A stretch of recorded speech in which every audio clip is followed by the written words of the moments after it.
Floating heads, They are watching. judging. Respect the dead. Does this horror game stand out from the crowd? Let's find out in this episode of Now.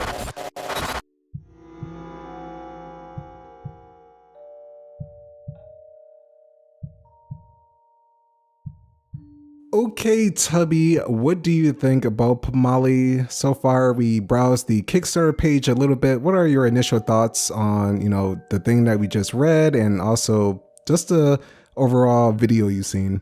Well, the biggest thing for me is like Indonesian folklore horror. I don't know much about it, but just then those three words by itself, that just makes me intrigued because there really aren't that many games.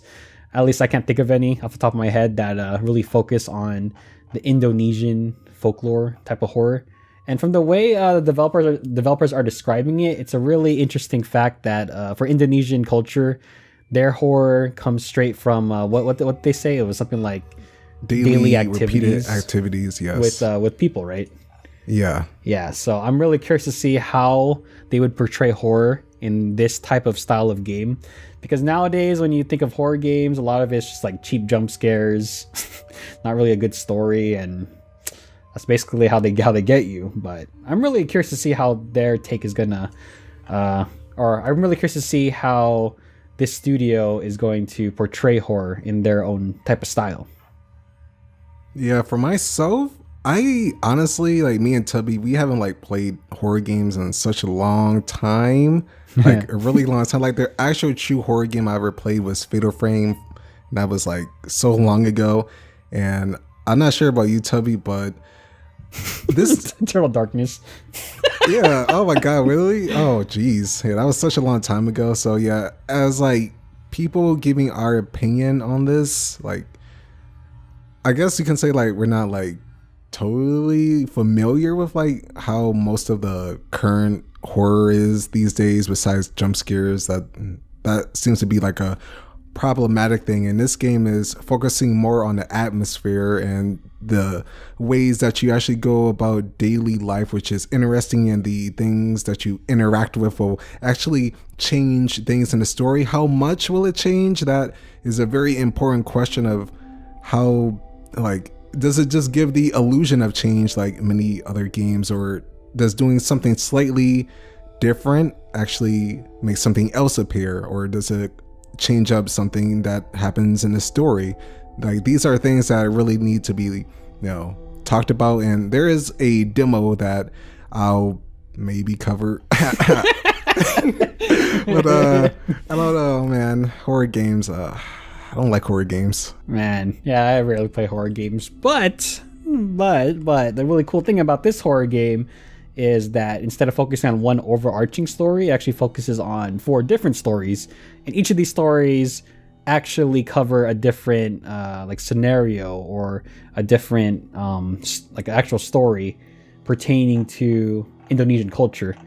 And I think that's pretty cool. In fact, for a game like this, the thing I'm really hoping is that they deliver a solid story. Because for me, honestly, when it comes to the reason why I'm so turned off by horror movies and horror games is, like we said before, it's just jump scares. But if there's a really strong, solid story to back it up and really focuses on the environment and building that world around this particular horror element, then that's when I'm interested. It's probably the reason why I watched that It movie that came out. I think it was last year, the one with Pennywise the clown. Oh yeah, that movie. Yeah, because there were some. Actually, that movie didn't really have a whole lot of jump scares. It scared you with imagery and the overall arcing story, and that's really what I'm hoping for in this kind of game. Yeah, I definitely think that will make it stand out. It's just things that you always just see these days. I know repeating ourselves, but it's definitely true. A lot of jump scares, and that's such a cheap way to get or gore too. That's also a common pattern. Make as gory as possible. And this is something they want to avoid. And I definitely think if they do it in the right way with the sound design and incorporating different things and really messing with the player's mind, it could be a really good game, and maybe one that I would actually probably play because it's that different. And I would actually like something that isn't totally just going to be something that gives me a jump scare, and I'm like, yeah, all right. Yeah, this is definitely something Nakuso will end up playing. Me? Nah, I'm a wuss. I'm probably not gonna play it. But I mean, if Nakuso plays it, I don't know, maybe if you stream it or something, or record a little bit of gameplay, I'll watch it with the volume down, the lights on. Oh man. All right, Tubby, do you think, from looking at the tiers, is it worth it for the higher tiers of $3,000 and, the super ultimate like backers, and also do you think it is worth it just to receive the game normally? Okay, so starting off at the lower end of the tier list, I think $15 is a pretty good pledge to get a copy of the game. Yeah, nice. I think that's pretty fair. Yeah. And you also get the certificate, HD wallpapers, that's cool. Going towards the higher end of the tier list, I'm a little iffy on it, especially like the $3,000, $1,000 pledge. Because generally with these kind of Kickstarter campaigns, most of the time developers will, generally they'll either add you in the game or something, or add a design that you've made into the game, or heck, they might even like fly you out there. It looks like they have something like that with something called the Storytell membership. And then from what I'm reading, it's like a membership specifically for the game studio itself. And while they do outline like what the membership entails, they don't really explain it, point by point, what exactly you'd be getting for that membership. Like I have the little image right here. It says, you can enjoy various benefits as a Storytell Studios member, such as, but not limited to, product discounts, free products, invitations to studio events, and many more. But it's very, very vague into what that pertains. And that's kind of one of those things that, I'm not really sure if I would pledge something like that. Maybe if they gave out more details. But in terms of like the initial pledges, like the cheaper ones, I think it's pretty solid. Yeah. The same thing for me. I wish it kind of gave more into the invitations. Is that something you would, had to pay like hotel fees? Is it like all completely free if you pay that much? That's like something that really needs to be like more specific. Like when you spend that much money, I was telling Tubby, you need to really like have everything down to how everything is going to go to really make someone like feel it's worth it to spend that much money. And you can see, Tubby, that at $3,000 you can get featured in the game as one of the folklore monsters, which is pretty cool. So that is something kind of like designing, but not entirely. It'd be cool if you could actually just design that as well.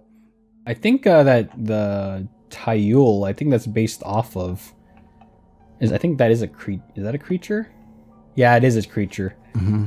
A childlike spirit whose job is to steal wealth. So it's pretty cool. He would be featured as that. And also you have a photo inside the game, that's actually, it's not too bad. It's just definitely